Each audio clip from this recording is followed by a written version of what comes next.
28 एप्रिलला रात्री 10 वाजता की तुम्हाला शिंदेसाहेब तुमची आठवण काढत होते. तर मी म्हटलं कोणते शिंदेसाहेब? तर मला काय हे सरप्राईज होतं ना सगळं की बरं त्यांच्याबरोबर माझा संबंध आहेत, जुने संबंध आहेत, जुनी ओळख आहे. मग मी त्यांना विचारलं कोणते शिंदेसाहेब? अहो म्हणले उपमुख्यमंत्री. अरे त्याच्यात म्हणून मी कशाला, माझं काय आठवण काढली त्यांनी? नाही म्हणले तुम्ही या शिंदे सेनेत जर तुम्ही आलात तर मला वाटतं की आपल्याला चांगलं पुणे शहरात काम करता येईल. म्हणलं मग तुम्ही चांगलंच काम करताय की, माझी काय आवश्यकता आहे? नाही तुम्ही या, तुम्ही आल्यावरती आपल्याला महानगरपालिकेत ऑफिस मिळेल.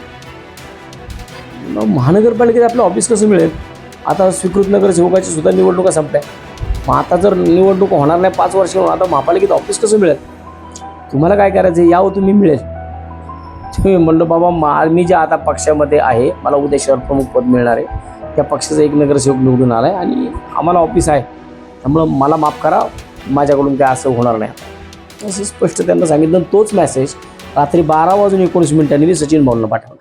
तुमची फेसबुक पोस्ट जी आहे ती सध्या व्हायरल होते. तुम्हाला देखील शिंदे सेनेकडून ऑफर आल्याची माहिती आहे, नेमकं काय आहे? मला 28 एप्रिलला पुणे शहरातील एका शिंदे साहेबांच्या शिवसेनेच्या माजी नगरसेवकाचा फोन आला होता. मला वाटतं की दुसऱ्या दिवशीच मी शहर प्रमुख होणार होतो पुण्यामध्ये, आणि आदल्या दिवशी त्यांचा फोन आला होता 28 एप्रिलला रात्री 10 वाजता की तुम्हाला शिंदेसाहेब तुमची आठवण काढत होते. तर मी म्हटलं कोणते शिंदेसाहेब?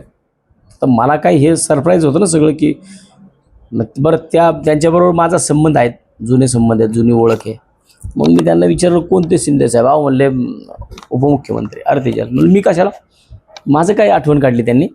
नाही म्हणले तुम्ही या शिंदे सेनेत जर तुम्ही आलात तर मला वाटतं की आपल्याला चांगलं पुणे शहरात काम करता येईल. म्हणलं मग तुम्ही चांगलंच काम करताय की, माझी काय आवश्यकता आहे? आणि मी काय करणार तुमच्यामध्ये? नाही म्हणे तुम्ही या, तुमची सोशल मीडिया स्ट्रॉंग आहे, तुमच्याकडे हातोडा आहे, मी ह्या गोष्टी सगळ्या घेऊन आलात तर पक्षाचं चांगलं पुणे शहरामध्ये नाव होईल.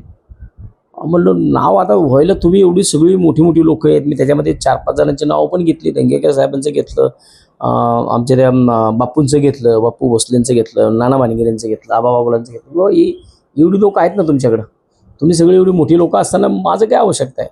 नाही तुम्ही या, तुम्ही आल्यावरती आपल्याला महानगरपालिकेत ऑफिस मिळेल. महानगरपालिकेत आपलं ऑफिस कसं मिळेल? आता स्वीकृत नगरसेवकाची सुद्धा निवडणुका संपल्या. मग आता जर निवडणूक होणार नाही 5 वर्ष म्हणून आता महापालिकेत ऑफिस कसं मिळेल? तुम्हाला काय करायचं यावं तुम्ही मिळेल.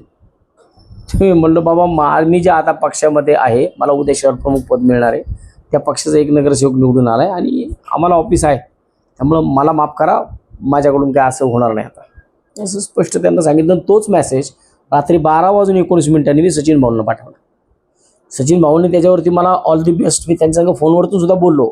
दुसऱ्या दिवशी मी राऊत साहेबांना सुद्धा सकाळी जेव्हा माझं अभिनंदन करण्यासाठी त्यांनी फोन केला होता त्यांना पण मी बोललो की साहेब मला काल रात्री असा फोन आला होता. ते म्हणले ठीक आहे तू काय बोलला? मग मी सांगितलं मी नाही बाबा, माझा काही विषय नाही आहे, मी आहे तिकडं सुखी आहे. मी आत्तापर्यंत माझा 20 वर्षाचा प्रवास हा विरोधी पक्षामधूनच झालेला आहे, त्यामुळे मला काही इंटरेस्ट नाही आहे. मी त्यांना उलट जे मला ज्यांनी फोन केला होता त्यांना मी एक उदाहरण पण दिलं. म्हणलं बघा, दंगेकर साहेब ज्या टायमाला काँग्रेसमध्ये होते त्या टायमाला ते प्रचंड मोठ्या प्रमाणात चर्चेत होते. आता ते सत्तेमध्ये गेलेत, त्यामुळे दंगेकर साहेबांची काही चर्चा होत नाही. त्यामुळं मला वाटतं की मी प्रवाहाच्या विरुद्ध पोहणारा माणूस आहे, त्यामुळं मला काय तिकडं जाऊन माझं तोंड दाबून घ्यायचं नाही, त्यामुळं मला माफ करा असं म्हणलं मी गप्प. ऑपरेशन टायगर 3.0 पुण्यामध्ये देखील सक्रिय असल्याचं बोललं जातं. सुषमा अंधारेंना फोन आल्याची माहिती आहे, तुमच्या गजानन पुढेंना फोन आल्याची माहिती आहे. तुम्हाला काय असा फोन झालाय किंवा काही ऑफर आहे कुणाकडनं? मी आता सांगितलं की मला तर या सगळ्यांच्या अगोदर 28 एप्रिललाच ऑफर आहे. मला 28 एप्रिलला 2 महिन्यापूर्वी मला ती ऑफर झालेली आहे. त्यामुळे मला वाटतं की सचिन भाऊंना मी ते मेसेज टाकला आहे, संजय राऊत साहेबांना तो मेसेज टाकलेला आहे. मला 28 एप्रिलला रात्री 10 वाजता फोन आला होता. त्यावेळेला टायमाला तर खासदारांचं पण ऑपरेशन नव्हतं झालं. म्हणजे आता सगळ्या अशा ऑपरेशन करून आहे ना महाराष्ट्र व्हेंटिलेटरवरती गेला आहे आता. सचिन अहिर तुमच्या जिल्ह्याचे संपर्क प्रमुख होते, तुमच्याबरोबर त्यांनी काम केलेलं. मी त्यांच्याबरोबर काम केलं. तुम्ही त्यांच्याबरोबर काम केलेलं. अचानकपणे त्यांनी आता शिंदे सेनेमध्ये प्रवेश केलेला आहे, कसं बघता या परिस्थितीकडे? नाही, सचिन भाऊंचा एक वेळेस खासदारांचा काही वाटलं नव्हतं, परंतु सचिन भाऊंचा आमच्यासारख्या एका पदाधिकाऱ्यांना फारच त्याच्यामध्ये मानसिक त्रास होतोय की सचिन भाऊंचं, कारण प्रत्येक विषयावरती फार बारीक सारीक लक्ष असायचं. कुणाला काय पुण्यामध्ये छोटं जरी काय झालं तर लगेच सचिन भाऊचा फोन यायचा आणि मोठा आधार होता पुण्याला. पण असो, आधार असला नसला तरी आम्हाला तर जागावंच लागेल, आम्हाला तर पक्ष वाढवावाच लागेल. त्यामुळं आमचं काम चालू राहील.